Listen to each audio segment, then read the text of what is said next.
Who will finish this season as the NHL's most valuable player? You decide. Tonight from Northlands, Gretzky and Lemieux. Mark Messier gets it across to Randy Gray. He missed Hunter. Coffey following up. The slap shot scores! 39th goal of the year for Coffey. Bruce, you recall you and I talking this morning, and we talked about his skating, but the thing that impressed both you and I was the way he releases the puck. Watch as he takes this puck, and he doesn't take a full backswing at it. He just gets about 1.5 feet back and bang, and it goes into the top corner. I believe he catches Joe Meloche a little bit standing still right here. There it goes right here, and watch as you see the puck going kind of a knuckleball effect. Yari Curry golfs it out for Gretzky. He's against Bodger, turns away. Here's Coffey coming up on the play. Here's Coffey going right in. Scores!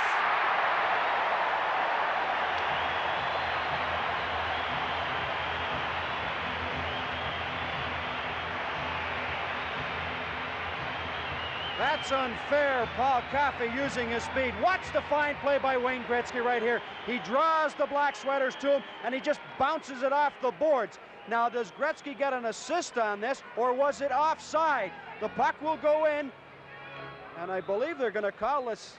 There's a play right now. Look how he simply outskates Mo Mantha, the defenseman. And Mantha's a pretty good hockey player. But look, we talked about the patience of Lemieux. Look at Paul Coffey. Wait. Let Meloche go down, and he draws him right out of the play, and he puts him in behind him. Johnson to Lemieux. He drives it inside the Oilers' zone. Bullard back in the corner for Lemieux. Frawley in front, takes it at the side of the net now. To Bullard behind the net, moves in front, scores! Mike Bullard. That was a fine play all around by the Pittsburgh forward line. Lemieux shot the puck around. It was stopped on the far boards. It was thrown behind the net, and everybody knew where they were going to go, and the puck was moved in good consistency, and it was moved with authority. Look at the Oilers come out, chase the puck, and it comes behind, and he just comes in and stuff it. Mark Messier. To Glenn Anderson against Siren. Trying to go wide, now cuts back, shoots, and a good save. Gretzky follows up, and he missed the net. Tikkanen to the side of the net, came in front, Gretzky after it, and Meloche covers up. Wayne Gretzky can't believe it. He missed the open net. Coffey to Charlie Huddy. Now to Anderson, to Messier. Back to Coffey, the slap shot deflected, and Meloche hangs on with Glenn Anderson right there. Anderson leads the Oilers with 15 power play goals. Gretzky behind the net. Looking for Coffey, his shot, and a dribble just wide of the net. Curry to Gretzky out front, a shot by Anderson, and Meloche got a piece of that. Great save by Joe Meloche. 10:55 left second period, it's 2-1 Oilers. Suominen fires it in. Meloche leaving it for Doug Bodger. Up the boards for Blaisdell. Huddy keeps it in. McSorley and Bodger. What a check by McSorley. It's going to be an elbowing penalty. Then McSorley was upended. Honeyworth. Miss Blaisdell with the pass, but a penalty coming up to the Oilers' Marty McSorley for elbowing. Well, we talk about changing the complexion of the hockey game. Marty McSorley certainly may do that, but in favor of Pittsburgh as he takes a 2-minute elbowing penalty at 9:09. Doug Bodger is at the receiving end of this, and just as he hits the glass, you can see a fan take a picture of it, and it made it look like it was clashing at the same time, and we got a spark from the play. 2 seconds in the penalty to Mantha. Paul Coffey, Mantha's out of the penalty box. To Curry, back to Coffey. His shot, that hit Johnson. Coffey again a shot. That hit Steve Smith in front. Here's Curry winding up the shot. Gretzky, second opportunity, and Meloche somehow keeps it out of the net as Wayne Gretzky had 2 chances at it. What a period Joe Meloche has played. You take a look at Wayne Gretzky. He just took his hand off his hockey stick and put him down beside him, and he said, what do you have to do to score? You recall he missed an open net in the first period. Look at Smith using all kind of activity in front of the net. Now watch Meloche's left hand. 1, 2. Now Smith will take a poke at it, and he'll still hone at it. Now you watch Wayne Gretzky get the 2 shots. He's in a great position. He cushions the pass. Meloche makes the stop, Most other goaltenders would have just left their hand away and been content with making the first stop. So it's been a personal confrontation between 99 and the veteran 27, Gilles Meloche. Anderson left it for Gretzky. In on the backhand, a shot. Meloche the save. Gretzky centers at Anderson.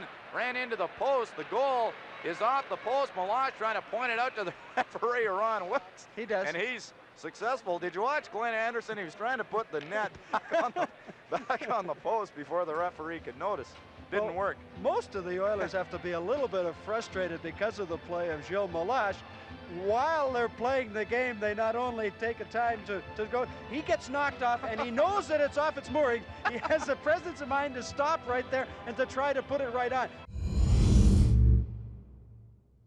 Messier stepped out of the penalty box, gave it to Hunter, but covering up was Craig Simpson to Mario Lemieux with Mike Bullard.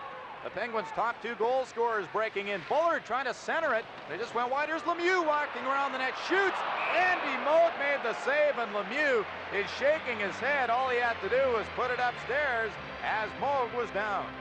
Well, you've got to be a little bit lucky to be good. Andy Moog has got the patience and the presence of mind to stay in front of the net. Lemieux comes out. Watch him hang on to the puck, But Moog is already down. Prematurely, he goes down out of the play, but he's able to lift both of his legs up, and Lemieux doesn't get everything on the puck that he would like to get and put it up on the top. That one big break that they were looking for, it gets turned aside by Andy Moog. Randy Cunnyworth. He fires it in. Blaisdell tried to pick it up along the boards. Bounced in front. Cunnyworth after it. It's loose. Backhand shot. They score. Blaisdell. And all Pittsburgh did that time was just throw the puck into the zone. Blaisdell was coming down on the right wing. He was being checked by Jari Kurri. The puck hits the boards and a kind of a freakish bounce and bounces to the front of the net. But give a lot of credit to the Pittsburgh team. Blaisdell moves to the front of the net. He comes off the boards and he just backhands it, and it misdirects past Andy Moog. And we talked about them not changing their style, and they didn't do it. They just stayed along the boards and they just persevered along the boards. The 11th overall pick in the 1980 draft, Mike Blaisdell, is 14th of the season from Cunnyworth at .340. Kurri scores! Didn't take them long, did it? 8 seconds after Blaisdell scored, Jari Kurri blasts one in the corner. Those last two scoring plays, Blaisdell's 14th from Cunnyworth at .340, Curry's 52nd from Hunter and Smith at .352 as Meloche makes a save on Charlie Huddy, so the goals 12 seconds apart. Play is opening up in the third period. Doug Shedden on the right side. To Schmidt, his shot scores! And I'm not sure if Lemieux touches that puck. Now watch Tinkinen. He has been watching Lemieux the whole night. He is going to the net because that's their game plan. When you get in on the wing, shoot it at the net. Ruskowski and Gray go to the boards. Messier now to Glenn Anderson. On the left side to Tinkinen. He's been watching Mario Lemieux most of the night. Good drop pass. Anderson shot hit Buskus. Anderson behind the net, centers, and here's Messier's shot. Rebound. 2 saves by Gilles Meloche on Mark Messier. Loney back to Mantha at the point. Getting set again. His shot hit Glenn Anderson. Good play by Anderson, and the Oilers break out. McTavish with Anderson, 2-on-1. McTavish right in the back, and he scores!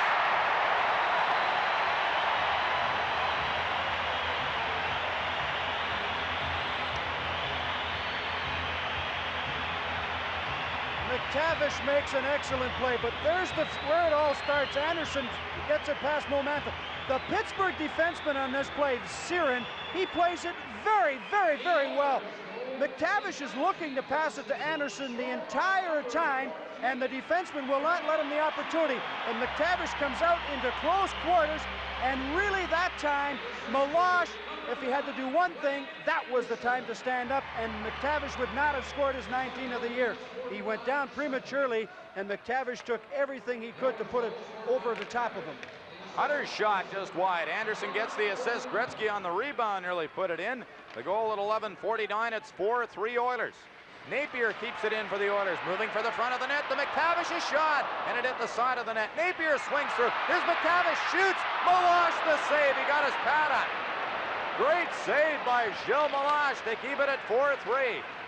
So 6 attackers on the ice for Pittsburgh. They'll have Chabot, Shedden, Frawley, Mantha, Lemieux, and Bullard. McTavish trying to kick at it off the draw. Mantha hit Gretzky. He hops by Mantha. Gretzky with Curry looking for that assist. In front, here's Curry, scores! And there it is. The record assist for Wayne Gretzky and the second goal of the night for Jari Kurri.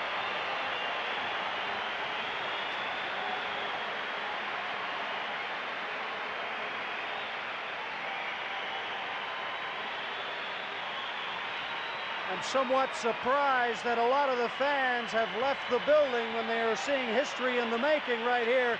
There's no question about it that he's going to pass it to Jari Kurri. He is just toying with Mike Bullard back there, and Jari gets it and just directs it in for his second goal of the night. They now give Gretzky a standing ovation when the announcement is made over the PA system that he has broken his own record for assists in one season. And rightly so, because it's deserving. And the Oilers have their 5th consecutive 100-point season.